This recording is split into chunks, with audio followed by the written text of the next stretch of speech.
All right, you guys, so now this is going to be a closer view of the body and what I did before I do any type of massage gun treatment on somebody who is disrobed or they don't have any clothes on. I make sure I lubricate the body.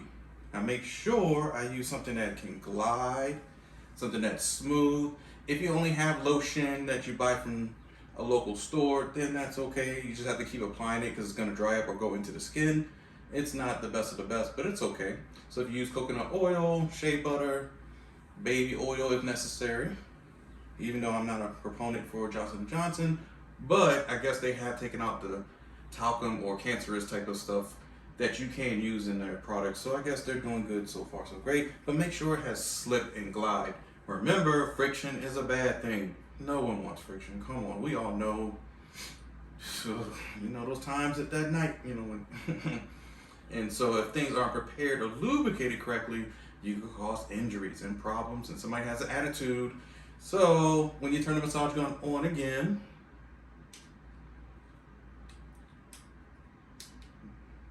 so when you turn it on, your power level is right here on the side as well, or you're charging. So to let you know if it's halfway full, 3/4 full, full, iPhone full, you know those little bars, little do do do do do, saying, hey, charge me, low power. It'll say it right here on the side. Now in the future, massage guns will probably talk to you. It's like peripheral. They'll connect with your other IoT devices, the Internet of Things. It'll say, hey, you need a massage. Come get me. You know, come get the Thor hammer or whatever it is. And it'll say, hey, use this on your head or shoulders and neck, armpit. Get those toes. So yes, it is coming. Trust me, it is. And then the robot who will use this on you, oh man, I just hope it's not a Terminator situation, but it could be a good thing. Other than that, we're going to show you the close-up view of what the massage tools do. Okay, so let me stop yapping. Put it in, gentle. You can lubricate the heads. You already have lubrication on your hands. Just do, do, do, do, do. That's it. You do not, I've seen people lubricate these tools in a whole bottle or bucket of oil for some weird reason. You can do it that way. I'm just saying, you have enough on your hand, just circles. Trust me, it has oil on it. Start your massage gun, power. It's moving. And remember, it remembered level 10. So this company, like I said, it's the first massage gun to have different heads and keep the same power level. So you don't have to keep pressing the button back to level 10. And I've seen myself have to do that over and over and over. And if your hands are slippery, it could be a problem. You could drop the gun, you could drop it on the person. You don't want to do that. So it remembered to go to level 10. That's why it's going so fast. And that's awesome for me. So we're going to start at level 10. Let your client know, hand. Then you apply it to the body. Check in with your client. Is that okay?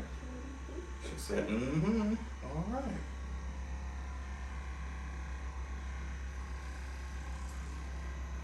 So see, I like to use this here because it's right around that scapula. And our scapula has little grooves. Let me show you. So the hand, here it is. Right, see how her scap pops right on out. So you need those little, you know, spacing to get in between them. So this gives you spacing to really dig in there.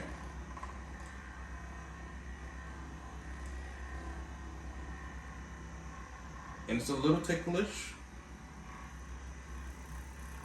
But that knob, that little piece right here, the little wing, and then there's a top wing too. So you go right above it.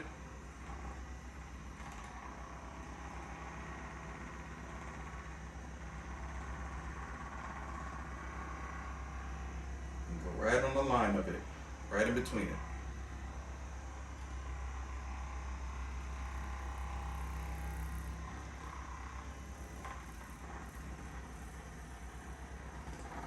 Now it can feel, because it's on level 10, remember, it's at the highest, so you don't want to use level 10 on everybody's scapula because it could feel a little agitated, but those are for those athletes who really need that dig in. Her scapula is nice and loose. She is good to go, okay? So that's why I would use this one. You can use it for your hands as well, any other areas. It's just really good for hard to reach places, in between places. You know, it just feels good. Turn it off. Now we're going to use another head. So for my hand. Mm-hmm. There you go. Perfect. Distracting. Remember we talked about the goalpost, the one that has the little football. You need to kick the little football through there, American football. And yes, it's in those grooves, the area. Let's just say the hand again. I'm so sorry to bring me out again. So the arm, she's gonna rest it on mine. We're gonna go right in between her radial bone and ulnar bone. Power on, stayed at level 10. See how it fits right in between the groove? And you work right on up to the aconius muscle.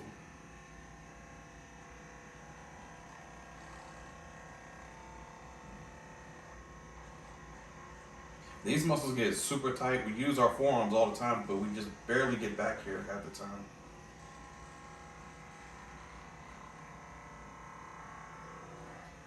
So if you want to go to the radial side, or actually this is the radial side, the ulnar side is on the inside, radius is always outside. So we just switch positions, that's all.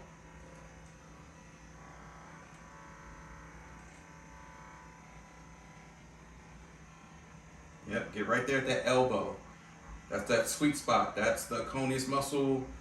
Yeah, that spider web muscle. Mm-hmm.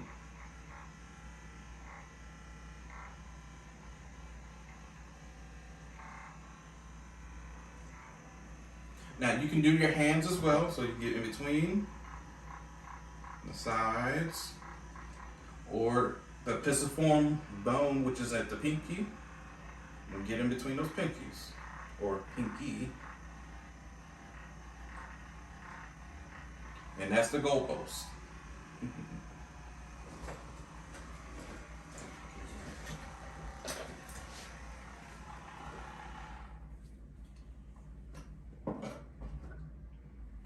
The next one is the bullet. The bullet, like I said, it gets in there. If you have that client who wants that deep pressure, power on, level 10. Oh yeah, let's just say you have low back issues. That low back issues, just let them know it's coming. Here we go. And you can really just sit there and let it move, let it do its job.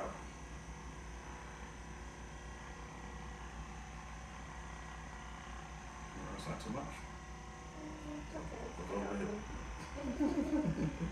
So I asked her, was it too much? And she said, yes, it's just a little bit. So yes, it's aggressive. But those clients who need the aggressiveness use the aggressive head. And I don't mean aggressive as a horrible thing, it just means, hey, we need to pick up the pace, okay? So on this side, so you guys can see.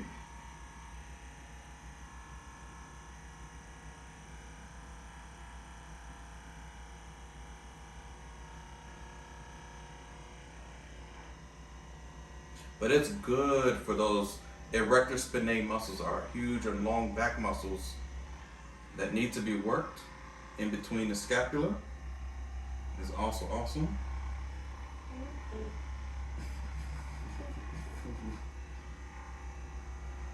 And remember, not all of us have a massage therapist at home that we can just get a massage from at will, which man, that would be glorious. But you can have a massage gun. If you're an older client, someone who's elderly, then yeah, you need somebody to work on you. And if there's nobody around, use a massage gun.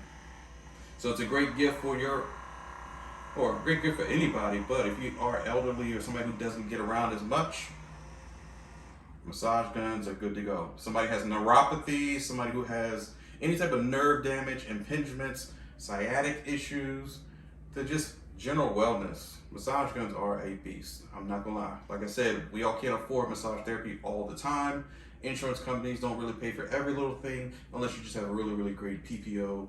Not an HMO, I'm talking about a really good healthcare plan that has an FSA, HSA, then you're good to go. But some people don't have that, okay? So now I'm gonna switch heads. They can get slippery, that's the only bad thing. It's not the company's fault, it's just if you put lotion trying to get these off, yes, you're gonna have to use the side of the bed or your linen. And then twist and they come off, okay? The flat head, we're gonna work on the legs in a minute. I just wanna show you the flat head on the back. The hammerhead, remember if it's ticklish or if it's too much, use this head. Same level, level 10. We'll start from the top.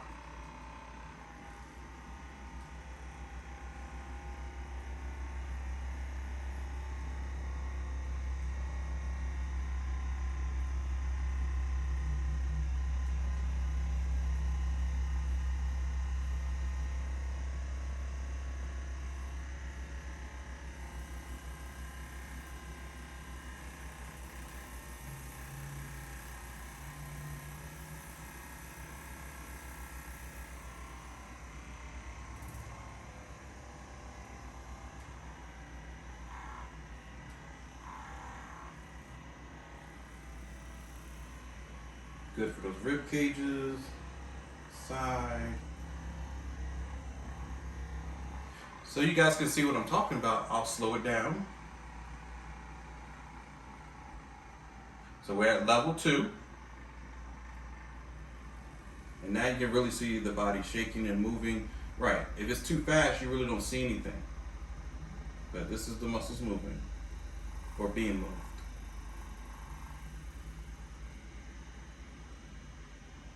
And it's gentle, very, very nice.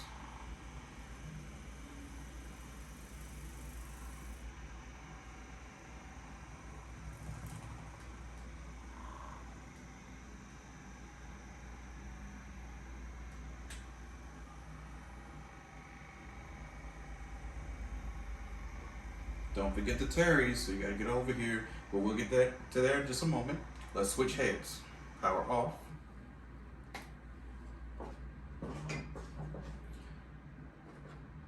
Oh, the other heads are specifically for the legs. That's what I use. So let's go to the legs, okay?